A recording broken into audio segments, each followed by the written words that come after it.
할렐루야. 예수님의 사랑으로 성도 여러분을 사랑합니다. 한 번은 어느 겨울에 한 아파트에 신방을 가셨습니다. 그날따라 눈이 많이 와서 아파트 현관 앞 도로에 눈이 많이 쌓여 있었죠. 경비 보시는 분들이 모두 나와서 눈을 쓸고 있었지만 그분들만으로는 역부족이었죠. 그런데 몇몇 주민들이 나와서 함께 눈을 쓸고 있었습니다. 날도 춥고 굳이 하지 않아도 되는데 그렇게 눈을 치우시는 모습이 참 보기 좋았습니다.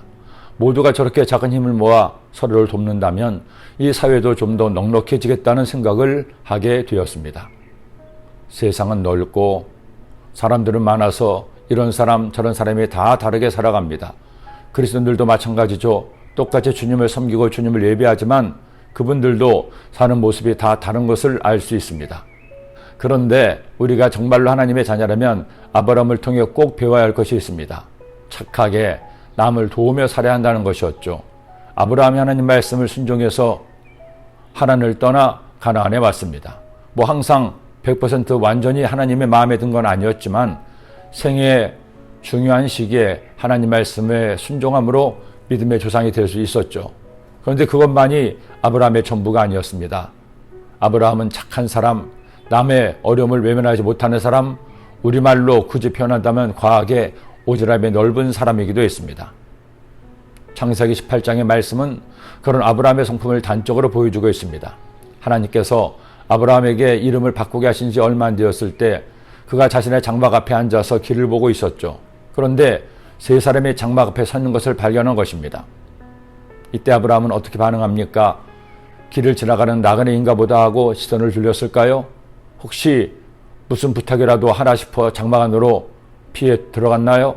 성경은 그의 대단한 오지랖을 이처럼 보여주고 있습니다. 이르되 내 주여 내가 주께 은혜를 입었사오면 원하건대 종을 떠나 지나가지 마시옵고 물을 조금 가져오게 하사 당신들의 발을 씻으시고 나무 아래에서 씻어서 내가 떡을 조금 가져오리니 당신들의 마음을 상쾌하게 하신 후에 지나가소서. 당신들이 종에게 오셨음이니이다. 그들이 이르되 내 말대로 그리하라. 그는 그들이 부탁한 것도 아닌데 자신이 그들에게 가서 부탁을 하죠.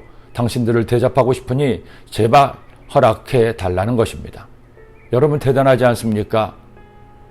그 사람들이 대접을 받겠다고 또 얘기하니까 아브라함은 어떻게 합니까? 물을 가져다가 그들에 앉아 쉬게 하면서 발만 씻어주는 것이 아닙니다. 떡을 급히 만들라고 명령합니다. 심지어 생판남인 그들을 위해서 송아지를 잡아서 요리를 합니다. 그리고 그것들을 나무 그늘 아래 차려놓고 먹게 하는 것입니다. 이 정도면 그의 오지랖 역시 역대급이라 할 만하지 않을까요? 하나님이 그를 택하시고 부른 이유는 영적인 이유만이 아니었습니다. 하나님은 아브라함이 이런 착하고 선한 마음을 기뻐하신 겁니다. 여러분 세상이 갈수록 이기적이 되어가고 있습니다. 남이 어떻게 되든 말든 나만 잘 먹고 잘 살면 된다는 생각이 팽배합니다. 그러나 이런 세상에서도 하나님의 말씀은 변함이 없습니다. 그리스도인은 아브라함처럼 착하게 살아야 합니다. 선을 베풀며 살아야 합니다. 남의 어려움과 고통을 배려할 줄 알아야 됩니다. 그러기에 바울은 이처럼 권면했습니다. 너희가 전에는 어둠이더니 이제는 주 안에서 빛이라. 빛의 자녀들처럼 행하라. 빛의 열매는 모든 착함과 의로움과 진실함에 있느니라. 성도 여러분 착하게 삽시다. 의롭게 삽시다. 진실하게 살아서 하나님께 칭찬받고 복받는 여러분이 되시기를 바랍니다. 기도드립니다.